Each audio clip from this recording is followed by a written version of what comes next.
Helmet ఎన్ని సంవత్సరాల పాతదో ఎప్పుడైనా చూసారా? చాలా మంది బైక్ మారుస్తారు, మొబైల్ మారుస్తారు, కానీ హెల్మెట్ మాత్రం 7 నుంచి 8 సంవత్సరాలు అదే వాడేస్తూ ఉంటారు. బయట నుంచి చూస్తే ఇంకా కొత్తదిలాగానే కనిపిస్తుంది, ఇంకా బాగానే ఉంది కదా అనిపిస్తుంది, కానీ అసలు విషయం లోపల ఉంటుంది. హెల్మెట్ లో ఉండే EPS foam, padding, straps, glue materials ఇవన్నీ రోజు ఎండ, చెమట, డస్ట్ వల్ల నెమ్మదిగా వీక్ అవుతూ ఉంటాయి. బయట షెల్ స్ట్రాంగ్ గా కనిపించినా లోపల ప్రొటెక్షన్ తగ్గిపోయి ఉండొచ్చు. అంటే యాక్సిడెంట్ సమయంలో తలకు తగిలే షాక్ ని ముందులాగా అబ్జర్వ్ చేయకపోవచ్చు.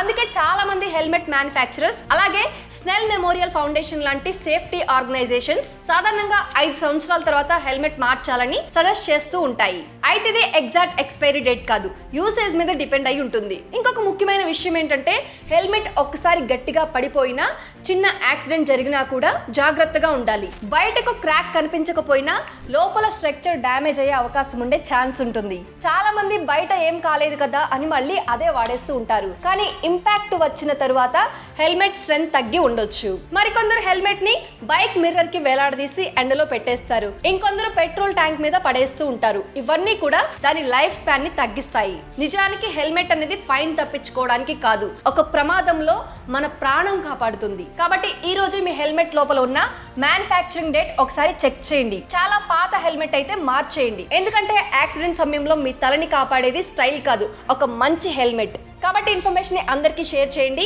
ఇలాంటి మరిన్ని అప్డేట్స్ కోసం సబ్స్క్రైబ్ చేసుకోండి. Boss Wala. Be the boss.